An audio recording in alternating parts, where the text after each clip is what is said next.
The chair recognizes the gentlewoman from Georgia. Thank you, Mr. Speaker. My amendment prohibits the assistance to Ukraine and the NDAA. This bill provides approximately $700 million in funding for the Ukraine Security Assistance Initiative over fiscal year 2026 and 2027 for training, equipment, lethal assistance, supplies and services, and intelligence support to the military and national security forces of Ukraine. The administration has even raised strong objections against extending the Ukraine Security Assistance Initiative and authorizing additional funding for it. Yet somehow the NDAA contains $700 million. The administration said, and this comes from the letter from the Office of the OMB, the administration strongly objects to sections 1223 and 1227 as these provisions extend the Ukraine Security Assistance Initiative and authorize additional funding.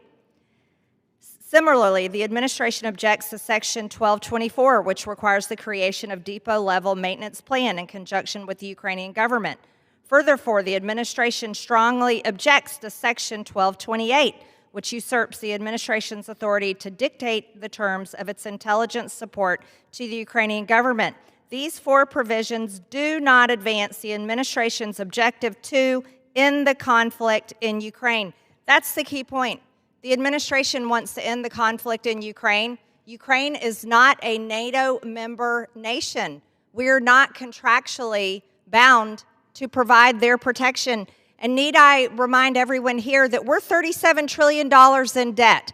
$37 trillion. We should not have to be sending more American tax dollars over to defend Ukraine and the people of Ukraine when Ukrainians themselves are coming to our country and getting murdered on trains, subway trains. Irina Zarutska was brutally murdered by an American man as she was riding on a subway train. Yet we're sending $700 million more to Ukraine. The American people would like that $700 million spent here to keep people safe and stop senseless, insane murders. Mr. Speaker, I reserve. The gentlelady from Georgia reserves. For what purpose does the gentleman from Washington seek recognition? I rise to claim the time in opposition. The gentleman is recognized for 5 minutes. Thank you. I yield myself 1 minute.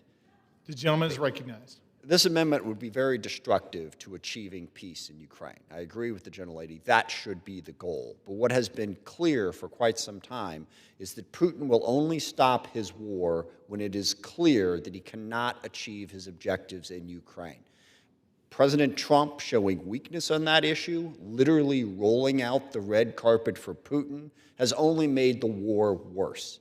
Ever since President Trump has tried to blame the war on Zelensky and Ukraine, Putin has ramped up the war, launching more aggressive attacks than he ever has in the 3.5 years of the war, and most recently, sending drones over Poland as well.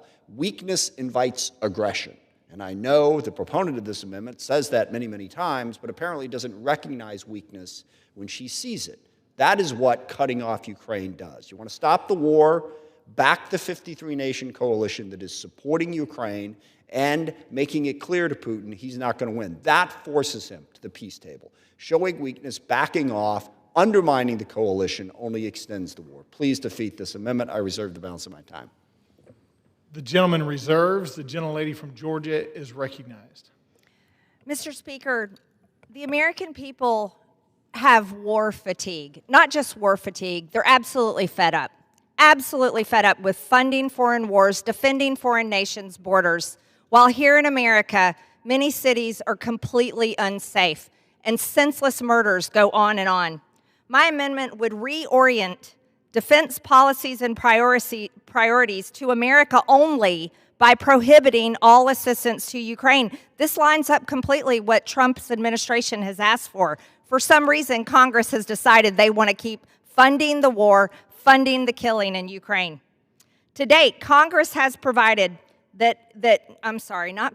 U.S. taxpayers have provided over $175 billion in assistance to Ukraine. including direct military aid, funding for their government, and essentially funding for their entire economy. Mind you, this was while American businesses were shut down during COVID lockdowns, and our border was completely overrun. Everyone needs to understand it wasn't Putin killing Americans, it was the cartels killing Americans and insane murderers and criminals on our own city streets in our own country. I'm going to remind everyone, the American people are broke, and the people in this room are responsible for that on both sides of the aisle. $37 trillion in debt is no joke. And I say that on behalf of my children's generation, and they're all in their 20s. So I want to know, how deep are we going to continue digging the grave to bury our children and our grandchildren? I'll have no part of it. I reserve. The gentlelady from Georgia reserves. The gentleman from Washington is recognized. Thank you, Mr. Chair. Well, sadly, the gentlelady has had a big part of it, just voted for a budget that would add $4 trillion to the debt. So I don't know that that's a particularly consistent position. But with that, I will yield 1 minute to the gentleman from Nebraska, Mr. Bacon. The gentleman from Nebraska, Mr. Bacon, is recognized for 1 minute. Thank you, Mr. Speaker. I stand 100% opposed to this amendment. I'm a Reagan and Eisenhower Republican, a post-World War II conservative. I believe in peace through strength, strong allies, that we're the world's leader in defense of freedom, and we do not cower to bullies. Russia invaded Ukraine because it wants what they call little Russians to be their vassal state. Ukrainians have suffered for decades and centuries under Russia. 4 million Ukrainians killed alone in the 1930s, purposefully. A Ukrainian victory is in our national security interest. A thriving Ukraine that is a democracy with free markets is in our national security interest. If Ukraine falls, then you can assume Moldova, Georgia, and others will also fall. Russia will also threaten the Baltic countries. Our military aid is necessary and cost-effective. If we lose here, it will cost a lot more. We have to remind ourselves the Russians are bombing cities every single day, kidnapping kids, murdering POWs. We got to stand on the right side of this issue. We are on the side of freedom. It's not conservative to appease Putin, nor is it conservative to have a lack of moral clarity who's at fault at this war. And it's not a conservative position to embrace isolationism. So with that, I stand with 2/3 of America, and I oppose this amendment. The gentleman from Washington is recognized. Does the gentleman reserve? Well, I would inquire as to how much time is left. The gentleman has 2 3/4 minutes remaining. Does the gentleman reserve? I reserve for the moment. The gentleman reserves. The gentlelady from Georgia is recognized. Mr. Speaker, I will push back on what my Republican colleague just said.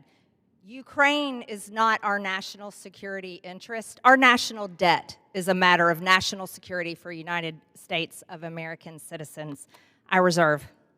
The gentlelady from Georgia reserves. The gentleman from Washington is recognized. Thank you. I yield 1 minute to the gentleman from Connecticut, Mr. Courtney. The gentleman from Connecticut is recognized for 1 minute. Thank you, Mr. Speaker. Mr. Speaker, I rise in strong opposition to this amendment, which would have our nation turn its back on the brave people of Ukraine in their greatest hour of need by cutting off all military assistance. As we stand here today, Russia's illegal invasion, which is now in its 4th year, is intensifying to the highest levels of the war, despite all the oily, phony, happy talk coming from Vladimir Putin about seeking peace. On Sunday, Russia launched the largest drone assault of the war with 805 drones, 13 cruise missiles, killing 5 people and hitting the Ukraine cabinet ministry. The Tuesday before, a glide bomb killed 23 Ukrainians. Just last night, Russia and Belarusian drones made 19 hits in sovereign Polish airspace, scrambling NATO F-35s and F-16s to fend off civilian casualties.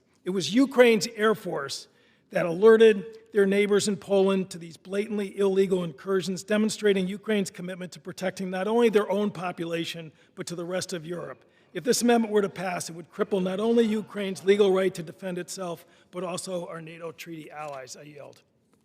Yields back. The gentleman from Washington is recognized. I reserve. The gentleman reserves. The gentlelady from Georgia is recognized. Mr. Speaker, I missed that part in my civic lessons, and pretty much every single United States map I've ever seen where Ukraine is the 51st state. In fact, it's not.